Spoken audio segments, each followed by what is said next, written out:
My name is Howie. Welcome to TV Crew Talk. Today, my guest is Eric Bini, who we work with all the time as a audio technician. Yeah. Welcome to the show, Eric. Hi, how are you? Thanks for having me. Good. I actually like to be called an audio engineer. It sounds a little Audio engineer. Yeah, because I started in school in engineering and I dropped out, so Okay. now I'm an audio We'll engineer. refer to Eric as an audio engineer moving forward. So, Eric, tell us how you got started as an audio engineer.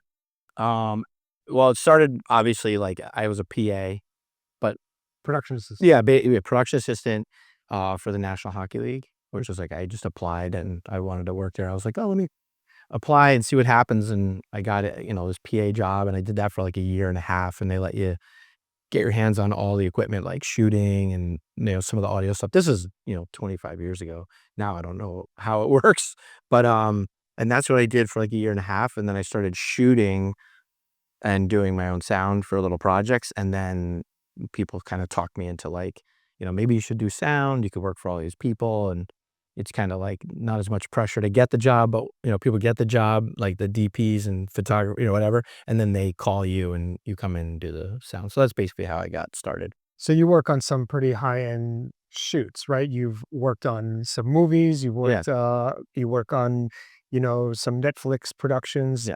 Take us through some of the high-end productions you work on. Okay, so I guess like early on, I think like maybe the highest thing was basically like NHL Productions was like the constant for the first like 10 years. But then it kind of got into like HBO with like the 24/7 Yep. model they had with the boxing. They did that for hockey. And then I started doing those, and that kind of that was like a bigger audience for, stuff that I did. Because NHL Productions was just kind of like they had a few like magazine shows on ESPN type Mm. thing. And then when I did it, started getting the HBOs, then it kind of evolved to the, Netflix and different things like that. But mostly sports was that was a big chunk of the work. I would do other stuff like commercials and different things like that, or just like corporate videos. But the biggest thing was the sports. So for, if kids are the younger Yeah. generation are watching or listening to this podcast, as a audio engineer, there's different aspects of audio in television. Explain to the audience exactly what your job function is, Okay. because there's like A1s in the truck. Yeah, yeah. Twos, like what is Yeah. your So my live TV knowledge isn't like A1 in the truck and all. I really have never really done a ton of that. right? Been very like, a couple times early on, I would be like, they used to call it a red hat, Yeah, yeah. right? So like I'd communicate with the referee to the truck to let them know the TV timeouts and whatnot. So that was about the most I did at live TV. So for me, sound is when, I go to a job, whether it's a sit down interview, I'm using a boom and like a lavalier mic, Right. and then just basically wiring audio to a camera and then recording audio as well. And early on, it was just sending it to a camera, and then it became like a lot of, recording in my device. Right. So that's basically what I do. And then I do a lot of like with the sports, I mic athletes, in-game stuff. It's the all access stuff. I'm doing live events, but not the actual live broadcast. Right. So it's all stuff that they do for like quick turnaround for like, their .coms or like an all access show. So what's an all access show? You Yeah. So like, do that. following, like I've done these where I followed like Navy football for a season. Okay. So you're basically there embedded with the team and, the coaching staff and their families and whatever characters they pick to follow. Right. And then, so we do practices where we mic up players. We follow, kids to class. We follow coaches at home, and then we do access to each game, and Right. they do like an arc of a season. Like I think that was maybe 5 or 6 episodes. Awesome. So I think it was like each week each week they would drop a new episode as the season went on. So we got introduced to each other, I don't know, like 6, 7 years ago by a mutual friend, Yep. Sal, and we work on a lot of projects through our company, Yeah. Veridity Entertainment, VES. We've done live streams together. We've done, sit down interviews together. Take us through some of those projects, the difficulties and the Yeah. successes, because there's been both. Yeah, I mean, I think interesting thing is that we lived, like, basically, like, could throw a rock at your house and we didn't even know each other. I had heard your name through a mutual friend, but, when I started working with you guys was basically COVID, so Right. that was, like, a real pivotal, like, in the business, very like, everybody's trying to I mean, obviously, the first, like, 100 days were just kinda shut down, Right. but then when you started doing so I remember, like, first few projects I did with you was, like, robotic cameras Right. and, like, basically, like, you and I there, Right. you know, And no one else. testing, showing up, and yeah, and doing that. It was really and that was closer to live than I've ever done, you Right. know, right? Because 'Cause you're kinda recording it as if it's Because live. we were working with like Jamie and Evan, Yeah. who we really never even met, Right. but they were working Yeah. for us, with us, Yeah. and they were completely remote, but we were the Yeah. only two on site. Yeah, like, if they called me on the phone, I would know who they are, but if they walked up in front of me, I wouldn't even know I wouldn't know who they were. I know their voice is like the voice of God, you know? I don't even, like he's like, "Do this. Wire this guy. Run it to me," you know? And I'm like, But "I." we were able to, bring content or produce content Yeah. for our clients, Yeah. and to, during a pivotal time Yeah. in like the history of television Yeah. in the world, right? Yeah. We were still able to Yeah, do 100%. But I that was probably more along the lines of live to me, like, live right, television because it was, like, we kinda, like, doing it you gotta get it right, you know, right there, right. where like, we kinda have more, leeway for, mistakes when you're doing, like, something weekly or whatever. Which do you prefer? I like the live believe it or not, the live part where you just kinda, like, when you're done, you're done, Right, you know? right. Whereas, like, the other stuff, you're kinda like it's just constant, and they don't really get feedback towards till the end, you know? Yeah, I prefer the projects that we've worked on together, the live streams, the galas, those types of events. I prefer because, a lot of setup goes into it, Yes. and I'm figuring things out and working with the client and developing, run of shows and things like that, Yeah, and then getting on site and, making sure we don't have mistakes on the air, right. and then, I actually really like that part of it because I feel like the when we go do, like, a prep day and it's right, like a collaborative thing right, where a lot of times I go to a job and, you know, the the director of photography, the AC, the lighting, they're all kinda being creative and coming up with their look while I'm just kinda, like, off to the side, right, and when they get it lit and kinda set up, I come in and I put my maybe my boom, like, not in front of their light, I wait till they get set, so I'm just kinda, like, there, right. and then when they're ready, I go in and put in my stuff and just mine's very feels very black or white, there's not a lot of creativity with it, whereas this was more collaborative where I got to, like we tested out all the equipment out, and then everything was good to go, and then the next day you're kinda like, there's that little bit of jitters like, "Oh, yeah." Like, I feel like I gotta get it right all the time, but I'm very confident in Right.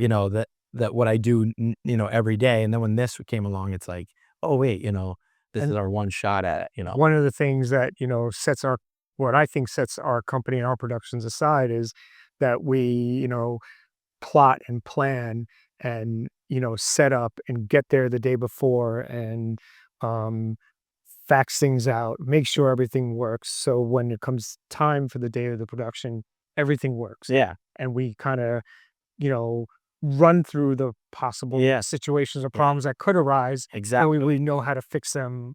Right. Yeah. And, I think, like, we had one production where there was gonna be 8 or 10 talent, a part of it, and one of the things that you brought up was like, "Listen, I can't do this myself, it's too many people, I need support." Yeah. And, like, communication like that, we go back to our clients and, Yeah. "Listen, we need to up the budget to make this successful. Right. We need to add a person in this department." Right. So collaborative efforts. Yeah, I mean, I feel like that's like I feel like I can mix you can mix 8 people. It's just like herding cats when they're, like, in an office and you're trying to put a mic on 8 people and one's like, "Oh, I gotta go to my office," or "I gotta make phone or I gotta go to bed," like, and you don't know who the people are, you're like Right, it's crazy, so I'm like, let's definitely get someone in here just to make it like, because you start getting for me, I start getting, like, scattered with like, that's such an easy thing to do, mic for me, to mic somebody and have that ready, right. whereas if I can't get them and they're moving around, it's, like, burning up my time to make sure everything else is ready to go, that's what makes me, like, "Maybe we need one more person just in case," Right, no, So, and I going back to appreciate the that. yeah, and going back to the client and telling them, "Hey, this is what's going to make the project successful, Mhm. or maybe not. Yeah. And, for, another $1,000, let's make the project successful. Yeah, and when you show up on these things and you realize how many people are involved, it's like it would be a, big waste of money if you mess up somewhere with that. Right. And why, to save $1,000 or whatever it might be, to just, run into the kind of a problem would be a shame. Now, I know you've like talked about, miking up people, and that it's an actual art. Take us through like the of hiding a microphone, and like what really goes into A that. lot of people don't like to give up their, like, little secrets Right. about mic, because back in the day, you just throw some like, this to me is like it kind of is like, "Oh my god," you can see the big lump, but, when I started, you would just mic somebody on the outside, it Right. sounds clean, but then everyone's like, Like "Oh, the hide the mic." CA 77s, Oh, the big loop, electric. so the big windscreen and it died, you're like but, I over the year, you get like a starchy dress shirt and you're pulling your hair out trying to get it to sound, that's why I like to, hopefully have a boom as a backup, Right. somewhere out of frame, but if not, like, yeah, miking up so many like it's funny, like, I'll work with a couple of guys on a project where they might have, 3 or 4 sound guys, and we're all like, "Oh, they got that little athletic sports shirt, you're gonna see the mic." Everyone starts getting like, "Oh, he's got a hairy chest," or like, whatever, 'cause you're just running into these little obstacles. Sometimes you'll go through a few jobs where you just throw it on and it sounds perfect right away, Right. and then some days you're just kinda like, Is it- and it's always like it's not like the random dude, it's always like the high-end, like, athlete or celebrity where it's Right. like, you're kinda like, "Oh my god." It's and to me, like in TV, in the general scope of it, audio is the most important thing and the most difficult thing, because without the sound, I or with bad sound, Yeah. it people turn it off right away. Yeah, I mean, I think they're both I think they're both so important, like, visually and Right. audio. I mean, that's, what people love about film, watching old movies or, I pretty much I could watch a movie without sound and kinda have an idea what's going on, Right. but, it But like bad sound. Yeah, yeah, no, I mean, sometimes I always feel bad for, like, when I hear something, like, or when I watch something live and the audio cuts out, I'm like, "Oh," I've been near to the truck and hear people getting reamed out, so I'm like, "Oh, someone's getting yelled at right now," but it's like, sometimes it's just right. the element, it yeah, like the wind or whatever it might be, or there's a crane in the back, or they set up this beautiful shot and planes are flying over, it's like And that's why, plant yeah. that's why we go do, for at least our productions, go do a site survey, like Yeah, what is in the area during the time of the production that could ruin yeah. the sound or that could ruin the video. What does the sun look like at this time that will affect the camera shot?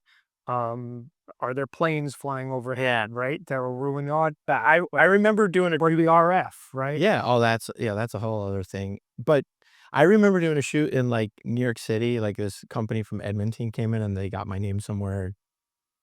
We're setting up and they spend, like, 2 hours setting up, and then once we start, like, jackhammer starts going and they're Right. like, the people, they're like, "Hey, do you think if we go over and give that guy $20, he'll stop?" And I'm like, "I think if you go over and give him, like, a $100 bill, he might stop for 5 minutes." New York, they're not gonna, like, so they're like they went over and gave the guy some money to just give us 5 minutes to get the shots. Well, even just recording this podcast, on certain episodes, we've dealt with stuff outside, Oh, yeah. vulnerable equipment. Yeah, yeah. As soon as we press record, Oh my god. starts. It's funny you say that because I had one, like, a month ago, and we were on, like, the 30th floor in a building in New York, Right. and I swear to God, there was, like, a little patch of grass outside, Right. and they're mowing the lawn on the 30th floor, and we're doing an interview. I'm like, Right. Are you kidding me? Right. No, this is crazy." But it's pretty funny. Well, I appreciate your time. Thank you for the insight to your world in TV, and I look forward to working with Yeah, you on absolutely. future projects. For sure. Can't thank you enough. Yeah, thanks for having me, I appreciate it. Thank you for joining us. This has been TV Crew Talk, and look forward to seeing you at our next episode.